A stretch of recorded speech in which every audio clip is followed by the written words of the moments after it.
Ce mardi, le Front National de Résistance va y participer. Une délégation du Front sera conduite par Mamadou Diop Decroix, coordonnateur du FNR. Le pôle des non-alignés plaide pour une discussion ouverte, non calquée sur la politique seulement.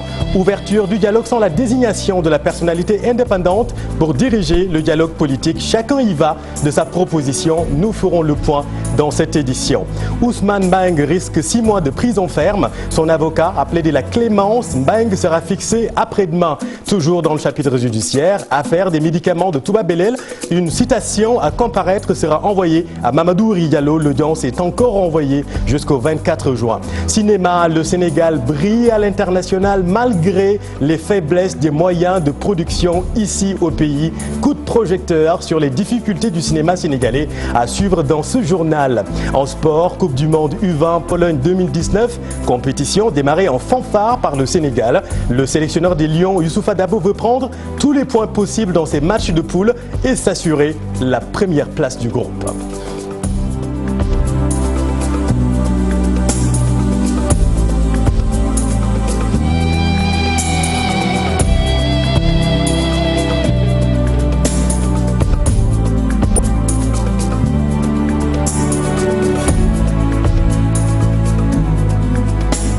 Et donc ce mardi que s'ouvre le dialogue national, l'arbre à palabres sera le palais de la République. Pour certains membres des non-alignés, les questions politiques ne devront pas occulter les autres sujets tout aussi importants. Dialogue national qui démarre avec l'interrogation sur la personne indépendante qui va diriger le dialogue politique. Voyons tout cela avec Alassane Ba et Diafar Ba. Un rendez-vous très attendu et très commenté depuis l'annonce par le chef de l'État. Le premier pas du dialogue national, acte 2, sera posé ce mardi.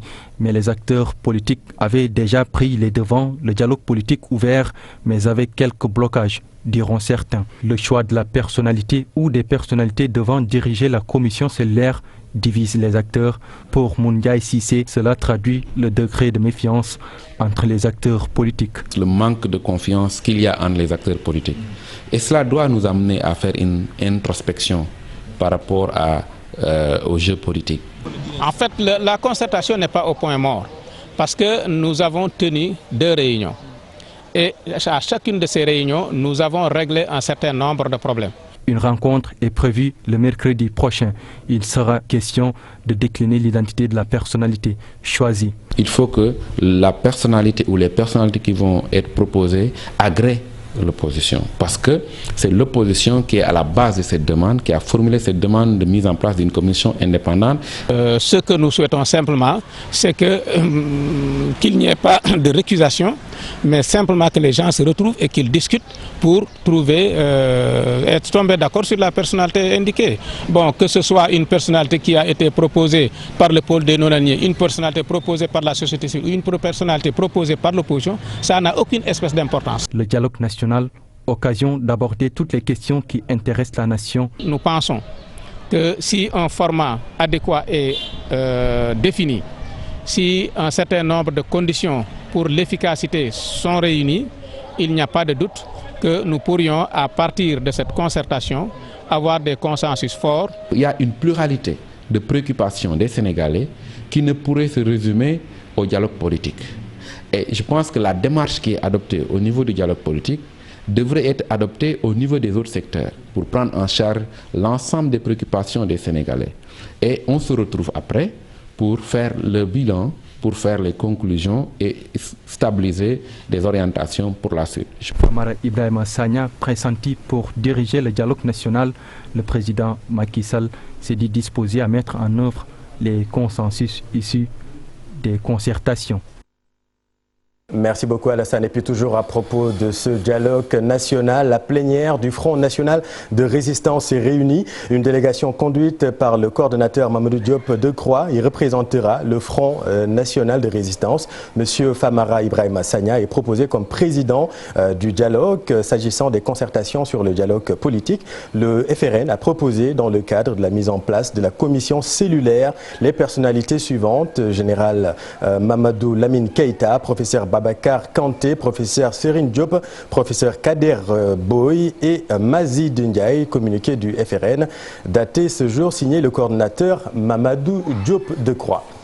Autre concertation qui a aussi débuté, c'est celle relative à la matérialisation de l'organigramme type des collectivités territoriales. Le décret sera bientôt finalisé selon le ministre de tutelle. Selon Omar Gueye, toutes les parties prenantes auront leur mot à dire dans le processus de décision. Voyons tout cela avec le ministre Omar Gueye.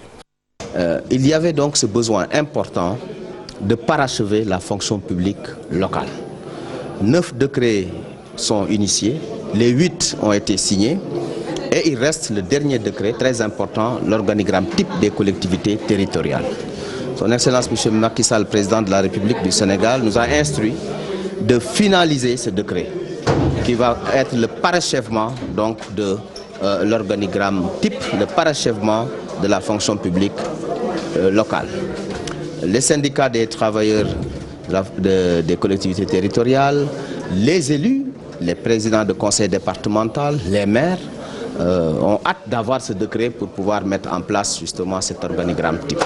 C'est la raison pour laquelle mon département y a beaucoup travaillé dans un cadre ouvert, inclusif, et aujourd'hui le projet de décret est présenté aux différents acteurs. Propos recueillis par Komba Amatelo et Diafaraba. 2 ans de prison dans 6 mois ferme, c'est le réquisitoire du procureur contre Ousmane Banks. C'est cet homme qui avait lancé un message sur Facebook appelant à tuer les femmes. Devant la barre ce matin, son avocat a plaidé la clémence. Le délibéré est attendu le 29 mai après-demain. Suivant son avocat, Maître Aboubakri Baro avec Alassane Ba et Diafaraba. Nous estimons que c'est un cas isolé, contrairement à ce que certains pensent, et on voulait même paraphraser l'excellent philosophe Samuel Huntington, le choc des civilisations.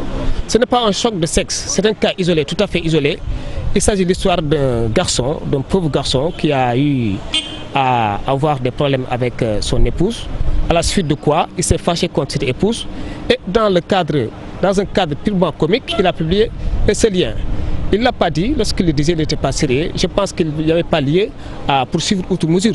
Même si ses propos sont à blâmer, car certains qui n'auront pas compris la portée de ses propos penseront qu'il s'est attaqué directement aux femmes. Mais il faut savoir le dossier, il faut suivre le dossier, il faut le maîtriser pour savoir le contexte dans lequel il a dit, les circonstances dans lesquelles il a dit. Il n'avait aucune intention malveillante à l'endroit des femmes. Et c'était parti pour des blagues, mais des blagues qui ont mal tourné.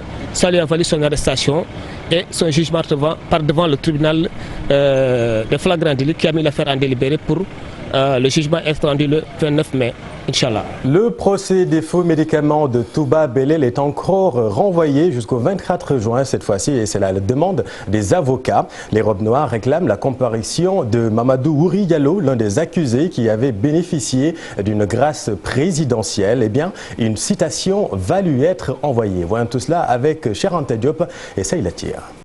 La Cour d'appel de Thiès a renvoyé le procès au 24 juin prochain pour que Mamadou Ouri Diallo puisse comparaître. Le greffe va faire son travail et envoyer une citation à Mamadou Ouri Diallo, à son dernier domicile connu, Kaolack. Très certainement, la citation va revenir et Mamadou Ouri Diallo ne va pas comparaître. Alors la logique, c'est qu'il devra être jugé. C'est ça la logique. À partir du moment où il a reçu une citation, qu'il ne se présente pas, il sera jugé.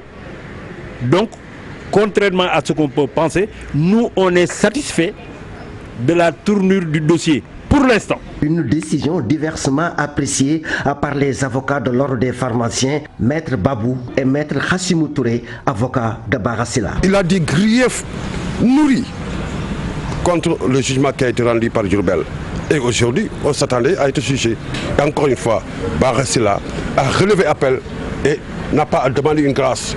Pour demander grâce, il faut vous satisfaire de la décision qui a été rendue. Nous ne sommes pas satisfaits de la décision qui a été rendue. C'est pourquoi aujourd'hui nous sommes là et nous avons tenu à nous faire entendre pour dire que nous faisons partie de ce procès, nous sommes partie de ce procès et que nous devons être entendus, nous devons être jugés. Cette affaire est loin de connaître son épilogue.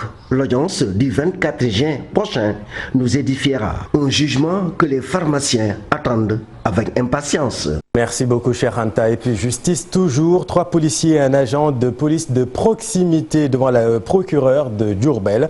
Ils seraient impliqués dans la mort du détenu Falouka, décédé à la maison d'arrêt et de correction de Diourbel le 1er mai dernier. Ces agents étaient en service au commissariat urbain de Maquet. Information de notre correspondant dans la région de Diourbel, Babacar Diouf. Et l'on reparle de ces drames au Sénégal. Eh bien, ce n'est pas une surprise pour le professeur Magueye Seck. Selon lui, le mal tire sa racine dans la crise que traverse notre société. Le professeur Magueye Seck, sociologue, il enseigne la criminologie à l'université de Boston aux États-Unis. Boston, État qui applique encore la peine de mort, qui n'est pas forcément une meilleure solution face à la criminalité. Voyons tout cela avec Ousseynou Diop et Habib Seck. La violence et les nombreux crimes enregistrés ces derniers temps dans notre pays ne constituent pas une surprise. C'est l'avis du professeur Magueye Seck, sociologue et professeur de criminologie à l'université de Boston aux États-Unis. Pour lui, le mal tire sa racine dans la crise que traverse actuellement la société sénégalaise. On est devenu maintenant une société aliénée, c'est-à-dire on ne comprend plus la différence entre le mal et le bien.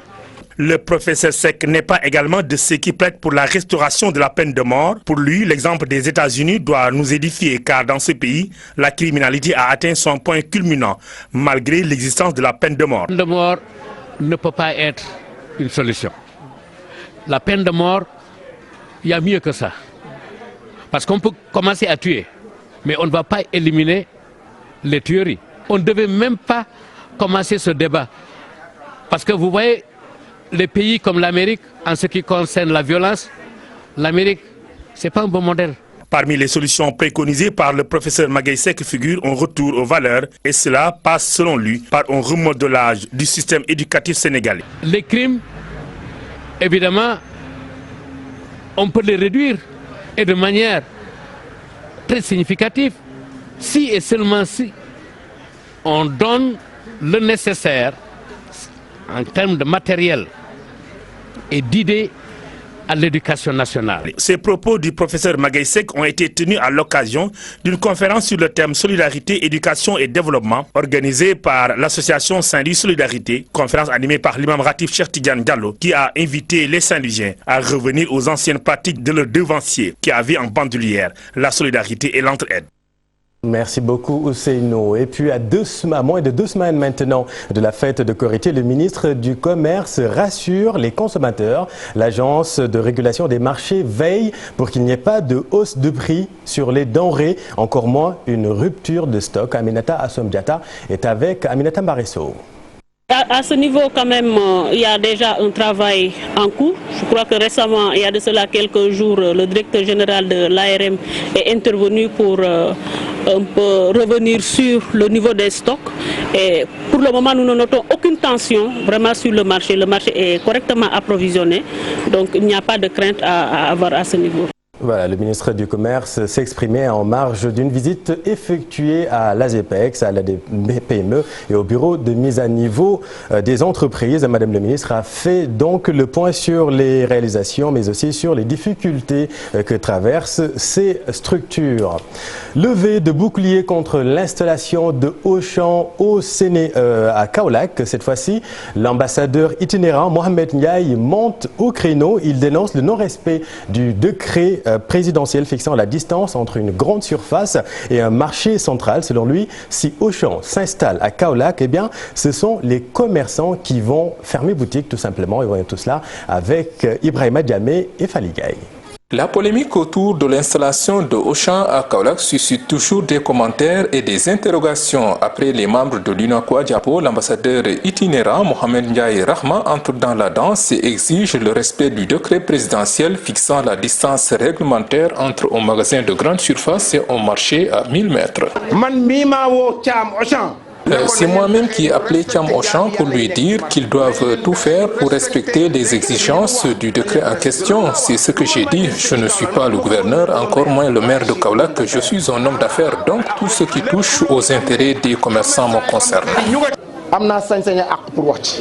Soucieux du devenir des commerçants du marché central de Kaolack, l'homme d'affaires qui s'oppose à l'intérêt individuel d'une tierce personne hausse le ton et se fait l'avocat de ces pauvres commerçants.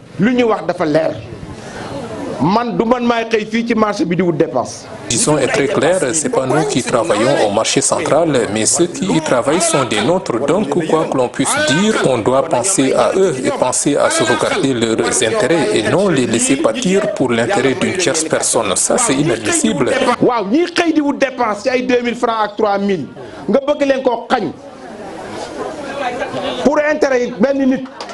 Interpellé sur les locales à venir pour la mairie de Kaolack, il indique qu'il ne suit que la discipline de parti. Le responsable politique de l'APR a été interrogé à l'occasion de la cérémonie annuelle de distribution de denrées alimentaires durant le mois de Ramadan. Plusieurs tonnes de riz et de sucre ont été distribuées à des centaines de femmes venues répondre à l'appel. Venons-en à la semaine nationale de l'école de base. Le lancement des activités a eu lieu à Louga avec le ministre de l'Éducation nationale. Synergie d'action autour de l'école pour améliorer les performances est le thème de cette année ici à Dakar. Les acteurs de l'enseignement regrettent le manque de fournitures scolaires dans certains établissements scolaires, entre autres difficultés. Maïmouna Ndiaye et Thierno Laurent Mendy. Synergie d'action autour de l'école pour améliorer les performances scolaires. Ces différents acteurs entendent ainsi corriger certains manquements. La dotation en fournitures scolaires au cœur des préoccupations en cette 23e édition de la Semaine nationale de l'école de base. Nos écoles ont des difficultés. Nos écoles ont beaucoup de manquements et une grande part du budget est donnée aux communes pour qu'ils les mettent au niveau des écoles. Oui, les besoins, c'est les besoins en fourniture d'abord. Parce que beaucoup de maires n'ont pas encore mis en place les fournitures au niveau des écoles. Les besoins, c'est les besoins en accompagnement du point de vue de la prise en charge des écoles. Autre point, l'absence d'extrait de naissance à Dakar Plateau, l'autorité rassure. On est en train de le gérer avec les autorités judiciaires, les autorités du ministère de l'Éducation nationale, pour qu'on puisse les permettre de vraiment subir les examens. Ça a toujours le cas. Cette année, on a quelques cas, mais avec l'accompagnement du ministère, on va les amener à vraiment faire les examens sans pour autant avoir de difficultés. Moins d'une centaine au niveau de la circonscription, moins d'une centaine, tout cumulé, mais on va les prendre en charge pour les permettre tous de faire l'examen correctement sans difficulté.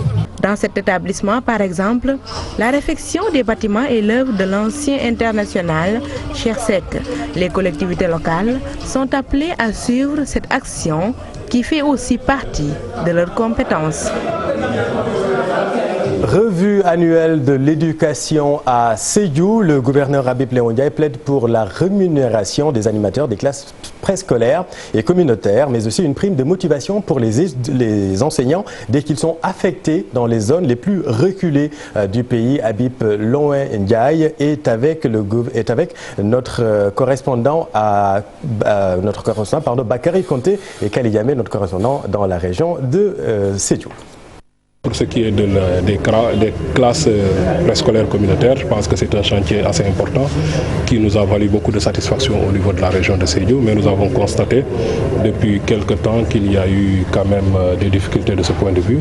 C'est pourquoi nous avons demandé à ce que, en relation avec les collectivités territoriales et l'UNICEF qui en est donc le principal bailleur, si je puis dire, donc aider à ce que les animateurs qui interviennent dans ces classes préscolaires communautaires puissent être rémunérés, parce que c'est fondamentalement le problème auquel ils sont confrontés. Donc jusque-là, ils agissaient dans le bénévolat et le volontariat. Je pense qu'il faut qu'on trouve les moyens de les motiver davantage. Et de ce point de vue, la contribution des collectivités territoriales est bien entendue, donc sera très hautement appréciée. Nous avons également insisté sur les formes de motivation que l'État pourrait donc faire à l'endroit des enseignants qui se trouvent en zone difficile, parce que vous savez qu'au niveau de la région de Sédhiou, nous avons quelquefois des établissements scolaires qui se trouvent dans des zones assez difficiles, et au bout de quelques années, donc nous voyons qu'il y a des enseignants qui cherchent à quitter ces localités-là, ce qui nous conduit à une sorte d'éternel recommencement en termes de résultats que nous engrangeons. C'est pourquoi il y a certes des efforts qui ont été déjà faits de ce point de vue-là, mais nous souhaiterions quand même qu'il y ait des mesures ou des mécanismes de motivation de ces enseignants afin qu'ils puissent rester.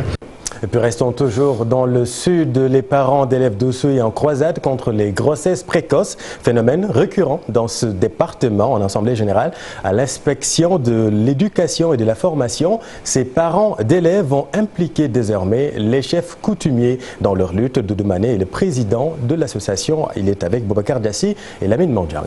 On n'a pas parlé de gestion de grossesse précoce. Il faut éliminer.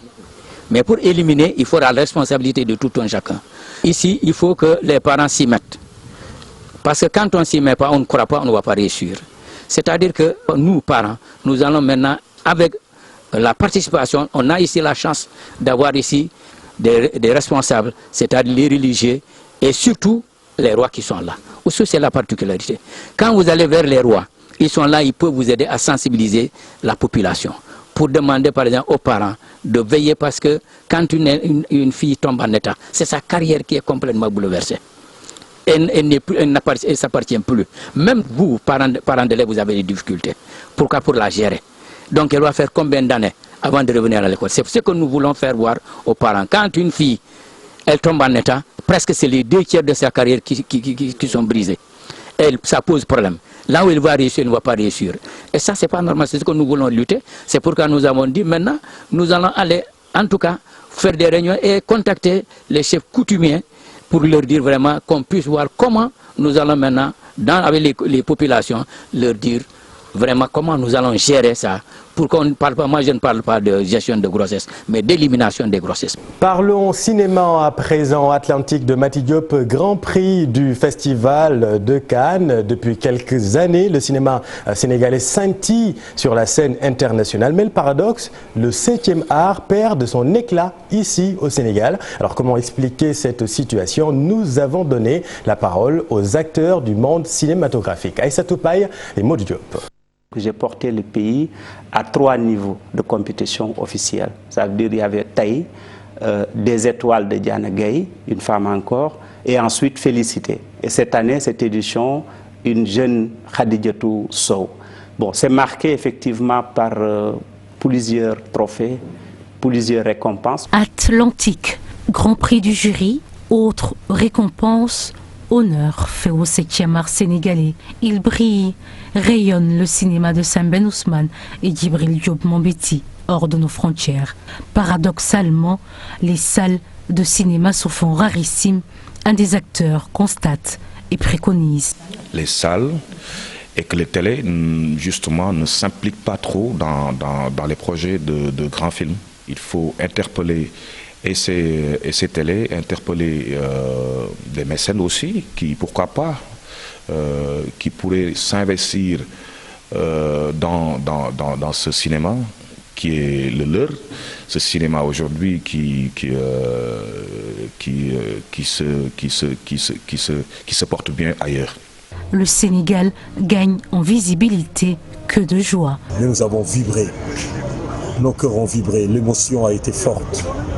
Parce qu'un tel événement, il faut le vivre pour savoir ce qu'est un pays, ce qu'est une représentation. Le cinéma est sublime. Et dans cet entretien avec Denise Epoté, le producteur du film tient à préciser. Derrière ces récompenses, ce que nous retenons, parce que c'est un travail que nous avions démarré sans attendre personne, on n'avait pas attendu un État.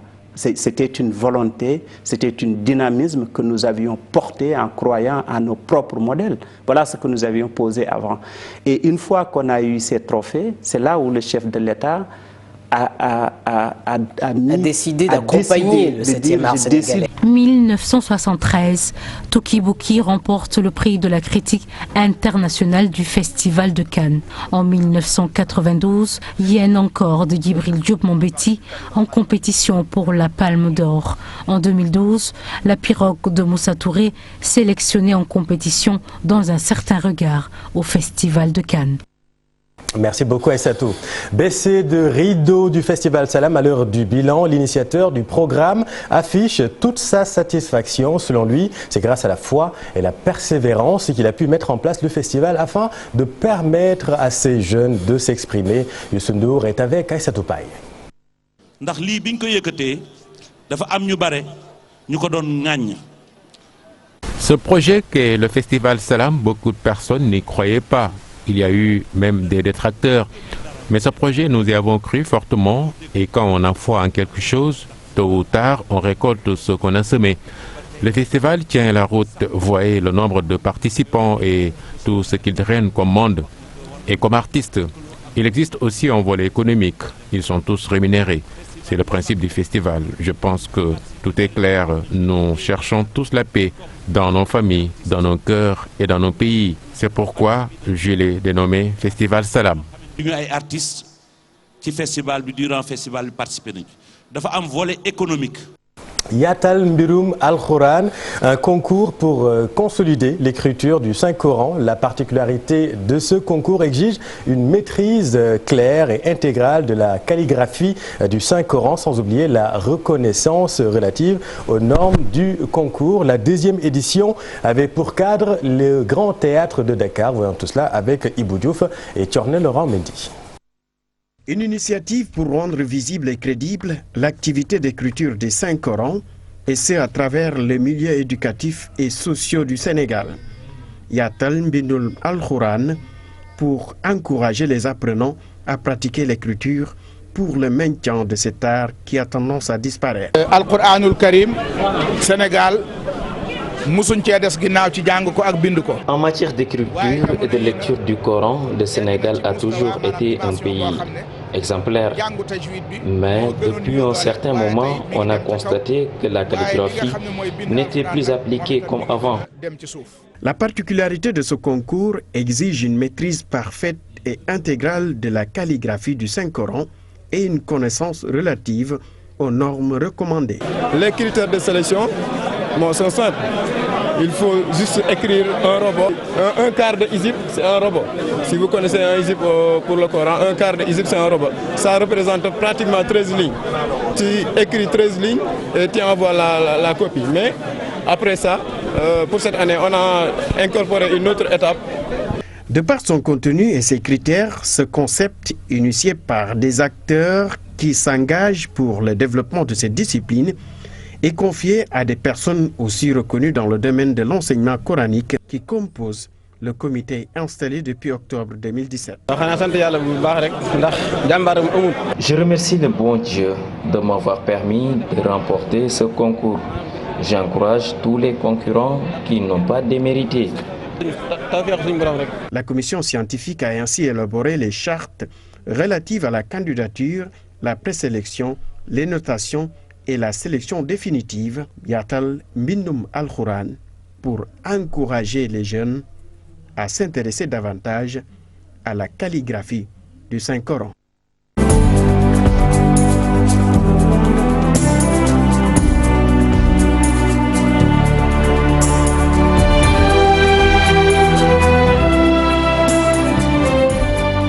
L'actualité sportive Coupe du Monde U20 Pologne 2019, compétition démarrée en fanfare par les Lionceaux. L'équipe nationale U20 veut faire carton plein au premier tour pour le sélectionneur Youssoufa Dabo. Pas de place au relâchement pour ce troisième match face à la Pologne. Il est au micro de la cellule de communication de la Fédération sénégalaise de football. Le match qu'on va jouer contre la Pologne, c'est un match aussi important que celui qu'on a joué aujourd'hui. Donc, comme je l'ai dit, on est en compétition mondiale. Il n'y a pas de petits matchs. Donc, tous les matchs doivent être préparés avec tous les séries possibles. Maintenant, nous, on veut gagner. On veut gagner. Donc, on va se préparer pour. Comme je l'ai dit aussi souvent, gagner, ça ne se décrète pas. Ça se travaille sur le terrain. On va continuer à travailler. On va étudier la Pologne tout à l'heure. Bien regarder leur jeu et voir comment, en tout cas, les mettre en difficulté. Alors 5 buts marqués, 0 encaissés. On espère tout simplement que ça va durer jusqu'à la fin de la compétition. Le Sénégal va affronter le pays hôte mercredi prochain. Mais projetons-nous un peu sur ces huitièmes de finale. Alors jusqu'ici, tout va bien, mais il va falloir quand même augmenter, élever un peu le niveau de jeu pour ces matchs couperés. C'est l'avis du journaliste Salif Diallo. On attend que cette équipe-là attaque plus rapidement parce qu'en position de compte, elle peut aller un peu plus vite. On a vu que cette équipe parfois ronronnait. Au lieu d'aller plus vite en compte, elle a tendance à multiplier les passes. Or, en compte, on doit aller un peu plus verticalement. De plus en plus, de toute façon, ça va être de plus en plus difficile. C'est une Coupe du Monde. On va jouer le pays organisateur qui n'est pas encore qualifié. Or, le Sénégal est qualifié. Donc, chaque match va être le plus difficile. Après ce troisième match-là, il y aura les huitièmes de finale. Les huitièmes de finale, c'est à élimination directe. Donc ça va être de plus en plus difficile. Oui, il faut que le Sénégal élève davantage ce niveau de jeu. Voilà, football toujours, mais à la plage, cette fois-ci, c'est aussi agréable. Beach soccer dans le cadre de la préparation de la Coupe du Monde et plus proche les Jeux africains au Cap-Vert. L'équipe nationale de beach soccer entame un stage fermé ce lundi jusqu'à la fin du mois à Toubab-Dialaw. 16 joueurs, dont 2 nouveaux, ont été convoqués pour le tournoi de Praia du 19 au 23 juin prochain. Voyons tout cela avec Cher Sadibou Diarra et Mardianga. L'équipe nationale de beach soccer est en regroupement à Toubab-Dialaw jusqu'à la fin de ce mois de mai. Un stage fermé qui entre dans sa préparation de la Coupe du Monde et à l'immédiat des Jeux africains à Praia. La préparation a démarré il y a de cela un mois en régime externe. Maintenant, nous allons à Toubab-Dialaw pour préparer le tournoi du Cap-Vert qui va réunir 12 nations. C'est intéressant en vue du mondial. Pour le tournoi au Cap-Vert, il y a 2 nouveaux visages chez les champions d'Afrique, dont Adam Mbaye, le buteur attitré de l'AS Pikine en Ligue 1 sénégalaise. Les portes de l'équipe nationale sont toujours ouvertes. Ainsi, des joueurs comme Adam Mbaye arrivent dans la tanière. Ils se sont bien comportés aux entraînements. Nous allons les voir désormais en match de compétition pour savoir vraiment leur prédisposition. Outre la recherche de renfort, l'équipe nationale de beach soccer se fixe l'objectif de remporter le tournoi du Cap-Vert du 19 au 23 juin pour le bien de sa préparation du mondial. Nous y allons pour le remporter et également faire des tests. C'est le moment pour les faire avant le mondial. S'imposer dans ce tournoi va nous permettre de se qualifier à un autre du genre aux États-Unis et réunissant de grandes nations pour vous dire l'importance d'y aller. Mais en même temps, c'est important. Les Lions du beach soccer, invités par l'Association des comités nationaux olympiques d'Afrique, vont rejoindre Praia le 17 juin prochain. D'ici là, ils vont peaufiner leur stratégie à Toubab-Dialaw. Voilà, coup de sifflet final de ce journal. Merci de l'avoir suivi. On se retrouve demain pour le JT de 20h à suivre votre série Wiri Wiri. Et puis, comme tous les soirs, Quartier Général sur la télévision Futur Média. À demain, bonne soirée.